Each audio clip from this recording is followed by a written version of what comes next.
What's poppin', y'all? Welcome back to another YouTube video. Today I am super fucking excited. I have just come out of watching Fiona and Cake. I have now watched all 10 episodes. I don't know why I'm dying, but I've just come out of all 10 episodes at 24 minutes each. I've just watched them all, and I've got to say, it is fucking incredible. It is the best Adventure Time series, mini-series, spin-off, whatever. It is so good. It is fucking incredible, and they did not disappoint. They didn't ruin Adventure Time. They didn't, I was going into it very hesitantly, thinking that they'd ruin Adventure Time, and they haven't. Fiona and Cake is a masterpiece. It is mathematical. It is math.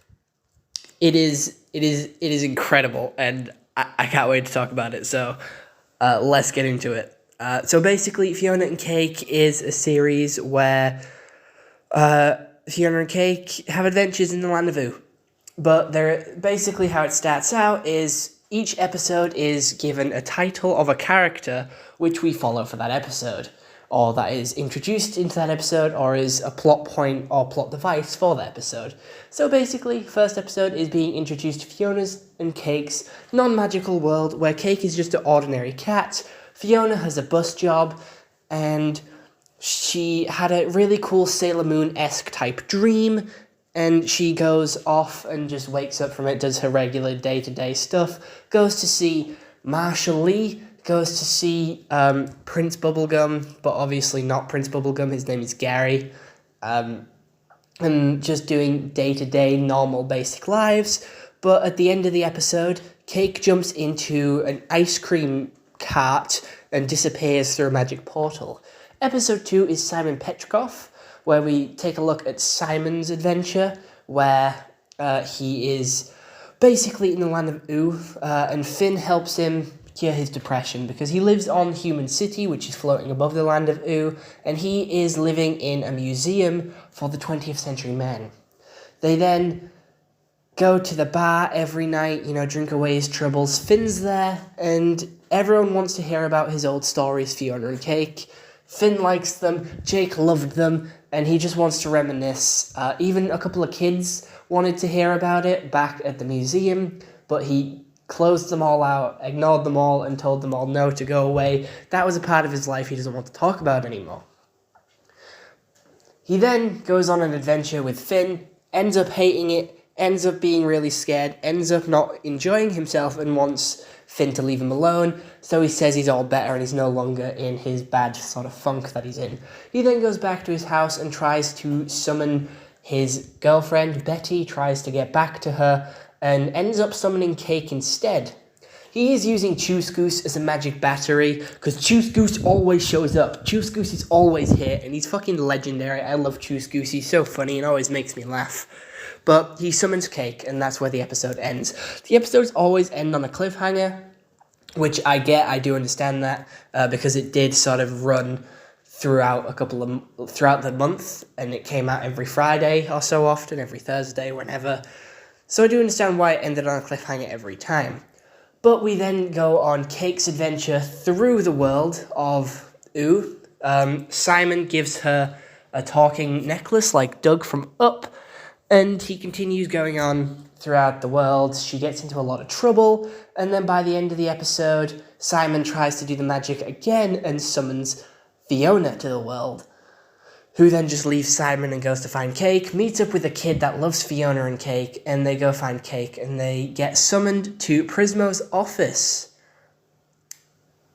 So they're here in Prismo's office, he updates them, makes them back to how they should be, and he reveals to them that Fiona and Cake's world is a very rare world and is inside Simon's head and isn't connected to the rest of the multiverse. It's its own little thing, and it's Prismo's passion project that isn't authorized. It's an unauthorized world. We then have them running through Prismo's house, running away from the Scarab, who is trying to hunt them down and pretty much end their unauthorized world, because again, it's unauthorized. Simon gets given the remote from Prismo to go through each and every different dimension to find a new crown to put Fiona and Cake back and make their world magical again. Because at that point, when it's magical, they'll be able to stop the Scarab.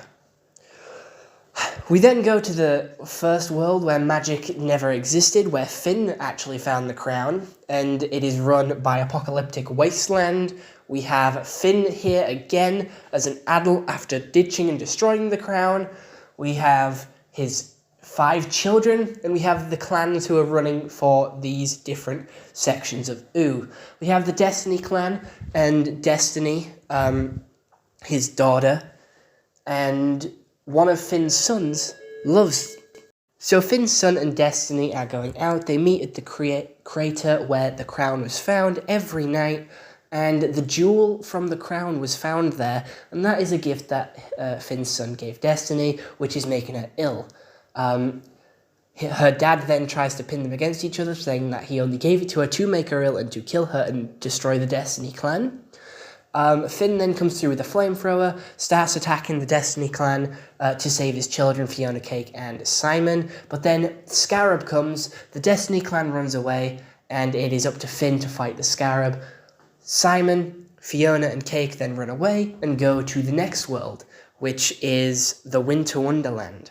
And it is basically where Simon is the Ice King, and he's not crazy, and he runs the Ice Kingdom, like how Princess Bubblegum runs it. Very happy, very positive, dancing, singing, going around, looks very handsome, looks healthy, looks happy. And Simon is feeling very sus about this. He's asking so many questions. He keeps asking, why has he done this? How has he done this? How has he defeated the crown? And he makes it seem so easy. He sings a song. He gets kidnapped by Princess Bubblegum, who is crazy and is mad, and they've basically swapped roles, and she wants to be with him forever, and she then kidnaps Simon and the Winter King and puts him in a blender so they can be all mixed together and live together. Fiona, Cake, and a couple of the ice minions then go chasing her down to save Simon and the Winter King. They then destroy half the Candy Kingdom in doing so, kiss the Winter King, which then takes the power of the crown away, and he then dies and turns to dust because of how old he is. We then have Princess Bubblegum turning back to normal, and we find out that he was just projecting the madness onto Princess Bubblegum every couple of years, so then he's not crazy and Princess Bubblegum stays crazy. We then end up going to the next world pretty quickly, which is an apocalyptic world. It is where the Vampire King got the crown, and the Vampire King is Marceline's dad. Princess Bubblegum is a war hero and on a warpath with Finn's dad and Huntress, and Peppermint Tank is no longer Peppermint Butler, he's a Peppermint Tank. But before this, we have a couple of montages of them going to different worlds, and Fiona being upset and sad because she mercilessly killed a load of candy people, and she ended up killing who she thought was the love of her life, the Winter King, the person she's been dreaming about for a couple of months now. We then have baby Finn from the baby dimension sneaking around in the backpack of Fiona during nap time, and they have 2 jumps left, so they have to make this one count. They are going in the Peppermint Tank, being rescued by war-ridden Princess Bubblegum because they saw Magic Cake and she needed Cake's ability. They go and plant some garlic bombs all around the Vampire King's base. We see the star, which is Marceline, but she's really posh, really sort of out there and really sort of glamorous, and she just likes to tease Bonnie. There is a little bit of love tension going on there between them, and during this episode we get flashbacks back to Fiona's original world where we see Marshall Lee and Gary getting along. Him explaining his business idea, his business proposal of making a candy kingdom to sell. Basically like Jacob from Fantastic Beasts and Where to Find Them, he is using his dreams of being the ruler of the candy kingdom to make these little people, these candy people, and make stories for them. And Marshall Lee falls in love with him, and Gary falls in love with Marshall Lee. He calls his mum to get a favor to get the lemon grabs, their world version of lemon grabs, to sort of come and try and, get a business proposal, get funding for his idea. They initially say no, but they do. Marshall Lee now owes his mum a favor and is going back into the business. We then have Gary shouting at Marshall Lee's mum and Simon shouting at Marceline's dad, the Vampire King, both of them saying that they're bad parents. This happens simultaneously, causing a rift between their families. Cake then tries to steal the crown whilst, he's distracted with PB and Marceline. We then have Fiona fighting against Cake and fighting with Simon to try and stop Cake getting the crown. Gonna go to another world. This world isn't worth it. Fiona doesn't want Cake getting hurt. And they then break the remote and travel to a new world, which is Jerry's world. It is a world with no one. There is only BMO alive, and he's acting as every other person. He's dressing up as each and every person and trying to, be them and fulfill the world all by himself. He takes them to the Candy Kingdom to try and get Princess Bubblegum's help to fix the remote. He then dresses up as Princess Bubblegum and uses his heart to try and power the remote, ends up exploding and dying. They then go see his friend Jerry, which he was talking about a lot, who ends up being the Lich who took all life from this world. He uses the magic and uses the Lich as a power battery to put Fiona and Cake back inside his head, and then tries to put the crown on. But before he can do this, the Scarab appears and the Lich opens a portal to Betty. That's where the episode ends, and we're on to the final 2 episodes. They then arrive at Betty's house, Betty's kingdom. Well, not Betty's kingdom, it's like a sky, the big Gorbo Betty that she is now. And the Lich ends up getting destroyed and turning into a Tetris piece by Betty. Ice King then gets put his body into the world with the bunny rabbit Finn and the big Jake with the belly button portal. And he has to go find a book from the library about the magic and the crowns, and that world's Simon wrote a book on it, and it's a game book.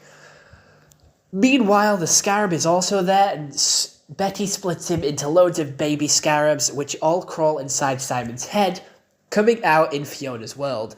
Fiona also wakes up in her world. She goes to find Marshall Lee and Gary. She gets excited because they're together. Just like me, I was excited when they're together, and I was excited when I saw them kiss in the elevator as well.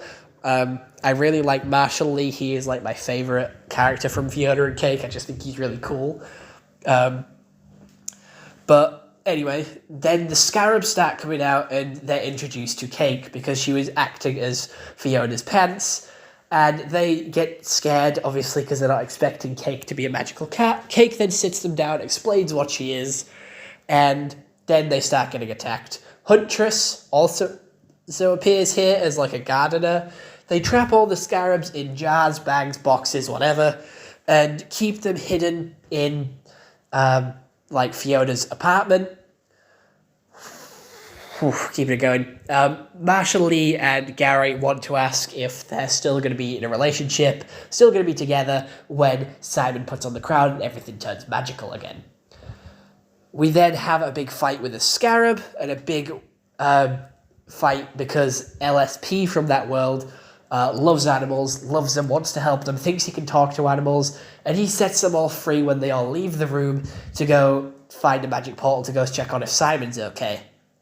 Simon then plays through the game or the book to get to the end, and basically he chose all of Nova's paths because there's 2 characters in the game, Nova and his girlfriend, and he chose all Nova's choices instead of his girlfriend's choices. And doing that showed him and made him realize how him and Betty's relationship actually was. When they were together and when they were friends, it was literally just Simon making all the choices and Betty making all the sacrifices. He then realized this and then spoke to Betty, saying how sorry he was and how he wishes he could go back and change it. Betty says it's okay, we all made our own choices, but at least you see now. We then go back to Fiona and Cake, and Prismo as well, who breaks out of his little cube prison and watches and helps them by bringing the peppermint tank, Destiny, Finn's son, and the squirrel from the cake episode who helped her just get out of trouble pretty much. And they use, all the magic that they have around them. They trap Scarab in an egg, send him to Orbo, who is voiced by Bluey's dad. Just gonna let you know that now. Bluey's dad voices Orbo. And they then just have a regular life living with everyone that's there now, and it is really cool. And they rebuild the city. It's an epic final fight. It's an epic conclusion. And oh my god, I love this series. It's to do with dimensions. It's to do with the multiverse. It's to do with the Adventure Time multiverse, which they've explored and done one-off episodes on a couple of different multiverses. And this just brings it all together. Brings the story of Simon to a peaceful conclusion where he's happy with his life. He's getting sort of therapy with Minerva, Finn's mum, in Human City to sort of deal with all this. He's happier. He has a new outlook on life now, just accepting all the trouble that he's been through, accepting all his issues. And we have Fiona and Cake also satisfied because it's come full circle. They started off the series hating their life, wanting something new, wanting something magical, wanting something different. And then when it gets hit with a threat where everything could disappear, everything could change, they don't like that. They realize the mistake they made, and it shouldn't be up to them to decide what happens to their world. And they realize that they're happy and satisfied with this life that they have, and they want to save it. And they don't want Simon to put on the crown. Simon chooses also not to put on the crown and stay human because he has every right to be a human and be alive and have a second chance just as much as Fiona and Cake. It's got that same classic Adventure Time art style feel that I love and I recognize and I've been watching for the past 4 days. And I just love it. It's so wholesome. It's so simple. It's so peaceful. It's got such a nice art style and I love it. We have more focus on Simon, which I like. Less focus on the Ice King, more focus on Simon and his tragic past. Him getting Fiona and Cake and getting them to safety. I like that mission. Him feeling like it's his responsibility. He never asked for them to be in his head, but he accepted that responsibility and took on to save them and help their world, even though he didn't have to. He felt out of place in the 20th century, and he wanted to be the Ice King again because, he just felt out of place. He felt like he had to be the Ice King, and this second chance that Betty gave him, he feels like he's wasting it. It is just a really good series, and it has a really good message of being happy with what you have, being happy with the little things, not wanting to change your life, not wanting something more exciting, but being happy with what you have, being content, and just making the most of life as it is now, instead of wishing for something more, wishing for something better. And I like that message, and if I'm going to be honest, I really related to that song at the start. Definitely go check out my TikTok because I have a video on it coming up pretty soon. But the song at the start, the Fiona and Cake theme, that really got me. And I'm like, yeah, okay, I feel like this. I feel like Fiona. So I had a really good connection with Fiona throughout this entire series. Again, I want more excitement. I want to go on these cool, wacky, magical adventures. I think it would be cool. I think it'd be fun. But I also like my life now. I like my friends, and I like everything that I'm doing. I'm happy and I'm content doing YouTube, and TikTok and everything else like that. And I love going home to see my girlfriend every night and getting, to cuddle her, watch films, and just, have fun with her, do things with her, and experience life. But again, I still watch shows and watch superhero movies wishing I could have more. So that's a really good connection that I had with Fiona. I didn't really like Cake. I've never really liked Cake in the Fiona and Cake spin-off episodes. But Marshall Lee and Gary, they really stole the show for some episodes for me. They really took it off. I really liked their little side plot of them trying to get the bakery up and running and them breaking into it and them having their relationship grow and us watching it grow. And it was just really cool. I really enjoyed their sort of little side story as well as the multiverse one. Again, I love the multiverse. I've said this before. If you're a fan of the channel for a while, you will know this because I have TP Heroes based around it. I have all this, that, and the other. And I just think it's being overdone. But the Adventure Time multiverse is just so unique and so special. And I really like it. They've done it in a different way to how other people and other companies tackle the multiverse. And I think that's really clever. Voice acting wise, I think all the original cast from Adventure Time did an amazing job. I also only just realized Princess Bubblegum is also the voice actor for Starfire from Teen Titans Go. That shocked me, though. The only voice that I didn't like was Fiona's. I feel like her voice was too monotone and she couldn't really express emotions. The way everyone else expressed emotions was like really... I don't know, they're really expressive. You could really tell that they were angry, upset, sad, scared. But with Fiona, her voice just felt the same all the way through. And that's a point that I picked up from episode 1. Her voice just seemed so monotone and so boring. But that's the only nitpick I had with the show.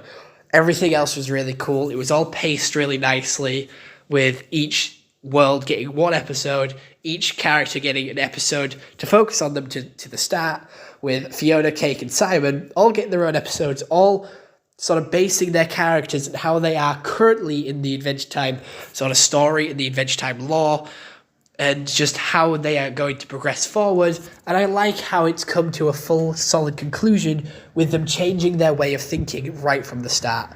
Because we had some comparison shots from the start of the show to the end of the show where they were happy and where they were content. And that is excellent storytelling. That is pitch perfect storytelling. But yeah, I am going to give this a solid 9 out of 10. Fiona's voice knocked it down a point, but other than that, it is practically perfect. And I recommend you go watch it now. It is on HBO Max. 10 episodes at 25 minutes long. Easily watch it in like 2-3 hours. Easily done. Easily bingeable in one night. And I like how with Marshall and their character designs and with making them human, they've gone with such unique and creative styles of doing that. With Marshall having like a mole or a stud on his neck instead of the vampire bites. I just think he's so clever and really unique as well. They all kept their same character types even through all the worlds. Like Princess Bubblegum was still a scientist throughout it all, creating crazy inventions to fit her situation. And Marceline and Marshall Lee, again, fit it all through the same, all the dimensions, being this vampire, being strong, being influenced by music and being music-based characters. I just thought it was really cool and really creative and how they did it. And I liked the interactions between characters when they see their self from a different perspective and a different dimension. Those interactions were really cool and what made it a little bit more exciting as well. Also getting to see old characters like Finn, and unfortunately we didn't get to see any Jake except for him being a normal dog, which I liked. I liked seeing Jake as a normal dog. He was quite adorable, and I do want a dog like Jake. But just seeing old characters like Finn and Princess Bubblegum again, as well as Marceline, not Marshall Lee, but seeing old characters again just felt really nostalgic, and I don't know why, because I haven't been watching the Adventure Time for the past 4 days, so I don't think I should have had that nostalgia, but I did, and it was just so good. And seeing these Fiona and Kate characters, which I already knew about because I saw the Fiona and Kate like a couple of episodes here and there when Ice King was telling the stories in the main Adventure Time series, was really cool as well. And I don't think there's going to be a season 2. They didn't really leave it open for a season 2. They had a really nice solid conclusion, but I do think if it does well, they will obviously try and make the most out of it and try and make as much money as they can and probably turn it into a cash grab, which is quite upsetting and quite disappointing. But that's just my fear and what I think is going to happen with the future of this show and this series. But I thought it was really good. Again, 9 out of 10. And it has been a longer video today because I did take a lot longer explaining the story, because the story was a lot longer and a lot more complex than most other series I talk about. But again, if you do want a little bit more Tyler Price in your life, please definitely go check out my link tree, see everything else I have to offer. But other than that, I hope you enjoyed this YouTube video. See you all next one. Have a nice day and goodbye. And what time is it? It's adventure time.